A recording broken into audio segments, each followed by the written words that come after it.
अधिक मास का 9वां अध्याय। नारद जी ने पूछा, हे भगवान, ब्राह्मण की वे पुत्री इसके पश्चात उस वन में आगे किस प्रकार रही, किसके साथ उसका विवाह हुआ, किस मुनि ने उसका विवाह संस्कार कराया। श्री नारायण बोले, पिता के शोक में डूबे रहकर इस प्रकार बहुत सा समय बीत गया। एक समय सहसा ही उस वन में महाक्रोधी दुर्वासा ऋषि उसके निवास पर आ पधारे। उसकी ये दीन दशा देखी। उनका सिर महादेव शंकर की भांति जटाओं से टका था। श्री कृष्ण अर्जुन से बोले, हे दुर्वासा, वही ऋषि हैं जिन्होंने तुम्हारी माता की पूजा से प्रसन्न होकर उन्हें देव आह्वान शक्ति प्रदान की थी।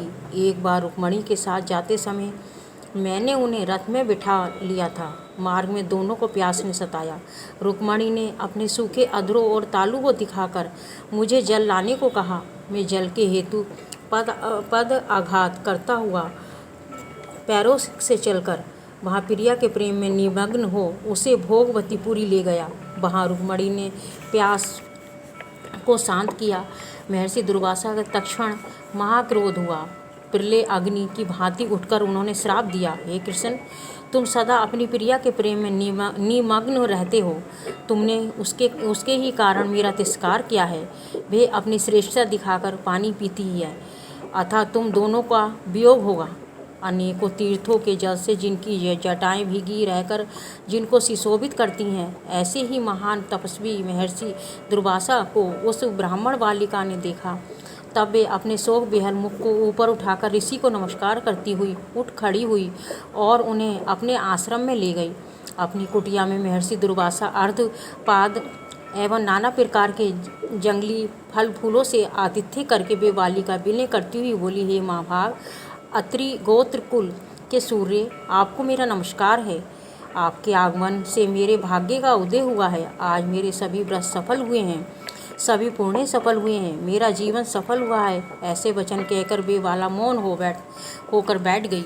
आतिथ्य से संतुष्ट और प्रसन्न महर्षि दुर्वासा उस कन्या से बोले, हे पुत्री, तुझको धन्य है, तुमने पितृकुल का उद्धार किया है। हे मेधावी ऋषि की श्रेष्ठ तपस्या का ही परिणाम है। मैं कैलाश से तेरी धर्मशीलता जानने के निमित्त ही आया हूँ।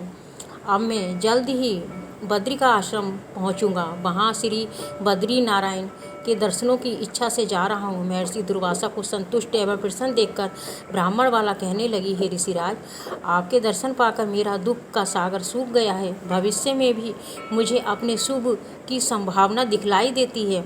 हे कृपालु, क्या आप इसके विषय में नहीं जानते?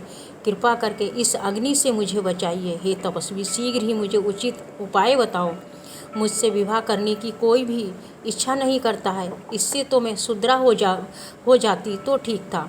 इसी भय से मैं सो नहीं पाती हूँ, भोजन की इच्छा नहीं होती है। हे मुनिराज, अब तो मृत्यु के अतिरिक्त और कोई मार्ग ही नहीं सूझता है।